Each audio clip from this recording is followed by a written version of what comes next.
Hello friends, welcome to my channel. আশা করছি তোমরা সবাই ভালো আছো। আজকে নিয়ে এসেছি একটা মজাদার রেসিপি, রথযাত্রা স্পেশাল পুরীর খাজা। আমি এটাকে বাড়িতে বানালাম, তাই তোমাদের সাথে শেয়ার করতে এলাম। তোমরা ভিডিওটা সম্পূর্ণ দেখো, দেখে ভালো লাগলে অবশ্যই ভিডিওটাতে লাইক করবে, আর আমার চ্যানেলে নতুন হয়ে থাকলে অবশ্যই সাবস্ক্রাইব করে বেল আইকনটি প্রেস করে দেবে।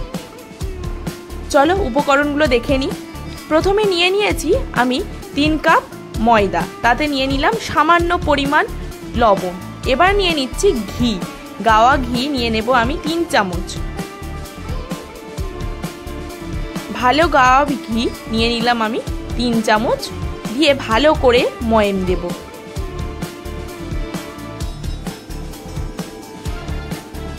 এই রকম ডলা পাকিয়ে গেলে বুঝবো আমার ময়ামটা খুব ভালো হয়েছে। এবার আমি জল দেব।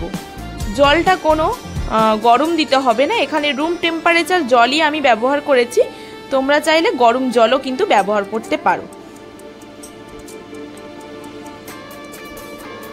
খুব ভালোভাবে আমি ময়দাটা এরকমভাবে ডো করে নিলাম। কতটা সফট হয়েছে দেখো, একদম কিন্তু নরম সফট হবে। এখানে কিন্তু আমি কোনো মিষ্টিও দিইনি আর তেলও দিলাম না। এবার আধ ঘন্টার জন্য ঢাকা দিয়ে রাখলাম। এবার আমি একটা কড়াই বসিয়ে নিয়েছি, তাতে দিয়ে দিচ্ছি 1.5 গ্লাস পরিমাণ জল। জলটা গরম হলেই আমি দিয়ে দেব মাঝারি বাটি পরিমাণ 1 বাটি চিনি, আর দিয়ে দিচ্ছি একদম ফাটিয়ে রাখা 6 থেকে 7টা এলাচ। এবার ভালো করে জলটাকে মিশিয়ে দিচ্ছি। এইদিকে জলটা এরকম হাই ফ্লেমে ফুটতে থাকুক, অন্যদিকে আমি যে লেচিগুলো করে রেখেছি ওগুলোকে একদম রুটির মতো বেলে নেব।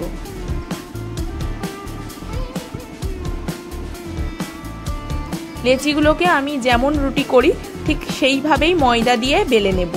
যতটা সম্ভব পাতলা করা যায় ঠিক ততটাই পাতলা করে নেব।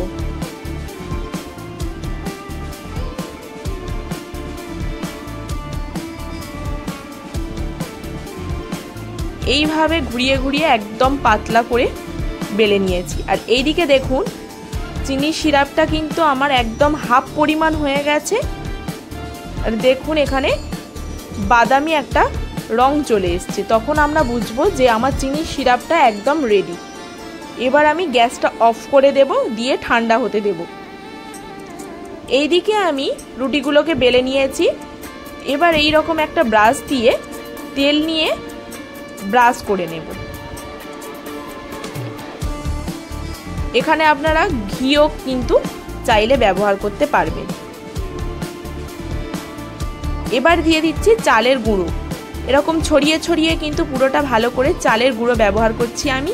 এখানে আপনারা কর্নফ্লাওয়ার বা ময়দাও ব্যবহার করতে পারবেন।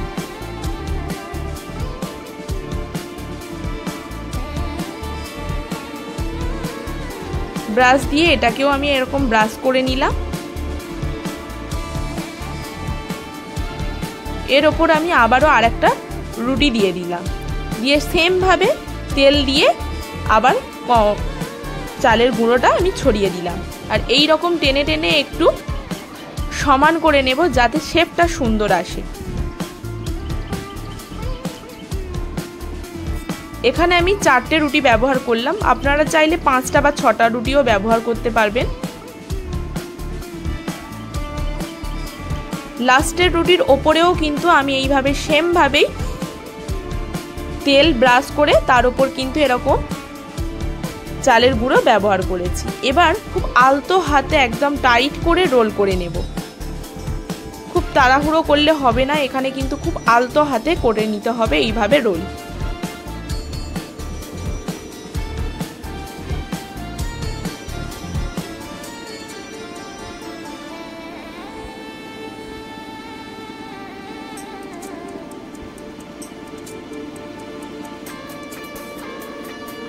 এইভাবে আমি একটু ডলে নিলাম, নিয়ে এবার একটা ছুরির সাহায্যে পিস পিস করে আমি কেটে নেব।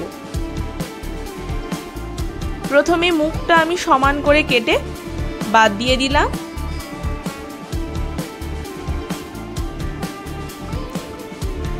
বাকিটা আমি নিজের পছন্দ মতো, আপনারা চাইলে আরও বড় করেও কাটতে পারবেন। আমি মাঝারি সাইজ করে কেটে নিলাম।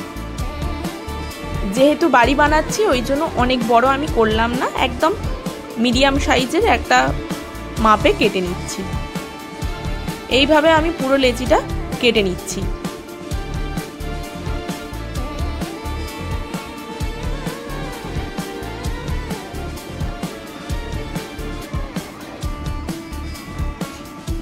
এবার এর একটা পিস নিয়ে আমি বেলন দিয়ে একটু সামান্য পরিমাণ চেপে বেলে নেব। একদম আলতো হাতেই এটা করতে হবে, আপনারা চাইলে হাত দিয়েও এটাকে চেপে নিতে পারবেন। দেখুন একদম কিন্তু খাজার যেমন ভিতরটা হয় ঠিক সেই রকম শেপে চলে এসছে। এবার আমি এগুলোকে ভেজে নেব।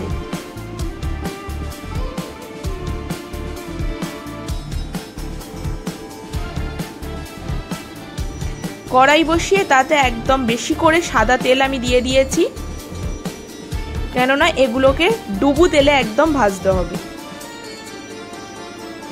এবার আমি প্রথমে 5 থেকে 6টা দিয়ে দিচ্ছি, কম কম করেই ভাজবো। দেওয়ার সাথে সাথেই দেখুন সবগুলো কিন্তু এরকম ফুলে উঠছে। মিডিয়াম ফ্লেমে রেখে কিন্তু আমি ভাজছি, হাই ফ্লেমে রাখলে গাটা একদম তোমার ব্রাউন হয়ে যাবে আর ভিতরটা কাঁচা থাকবে। ওই জন্য আমি মিডিয়াম ফ্লেমে রেখে ভাজছি, যাতে ভিতরটাও খুব সুন্দরভাবে ভাজা হয়। ব্রাউন ভাব অলরেডি আসা শুরু করেছে। এইভাবেই আমি পুরোটা ব্রাউন হয়ে গেলেই বুঝবো আমার খাজাটা তৈরি হয়ে গেছে।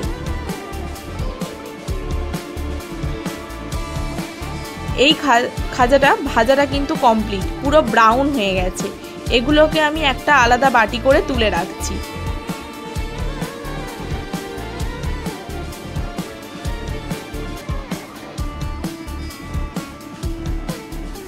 এখানে প্রত্যেকটা একদম লাল লাল করে ভেজে নিয়েছি। আর এই দিকে যে চিনির সিরাপ একদম ঠান্ডা হয়ে গেছে, এটার মধ্যেই আমি এই ভাজাগুলো ডুবিয়ে ডুবিয়ে রেখে দেব কিছুক্ষণের জন্য, যতক্ষণ আমি আবার নেক্সট যে খাজাগুলো ভাজা বাকি আছে আমি ওইগুলোকে ভাজতে থাকবো, ততক্ষণ এইভাবে চিনির সিরাপের মধ্যে ডোবানো থাকবে।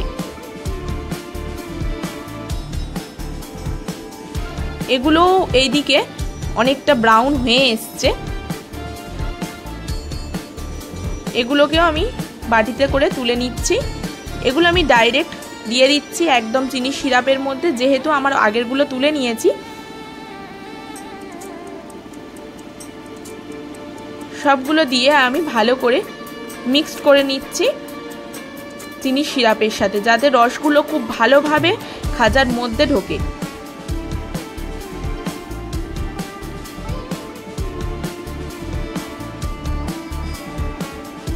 আগেরগুলোও আমি দিয়ে দিলাম, দিয়ে ভালো করে আমি মিক্সড করে নেব, যাতে সবগুলোর মধ্যে সমানভাবে রস ঢোকে।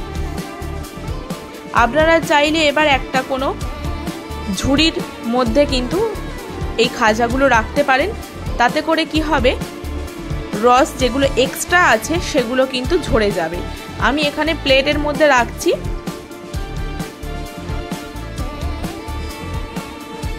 দেখুন একদম কিন্তু পুরীর খাজা মতোই দেখতে হয়েছে, আর খেতে কিন্তু দারুণ হবে। আপনারা ট্রাই করুন।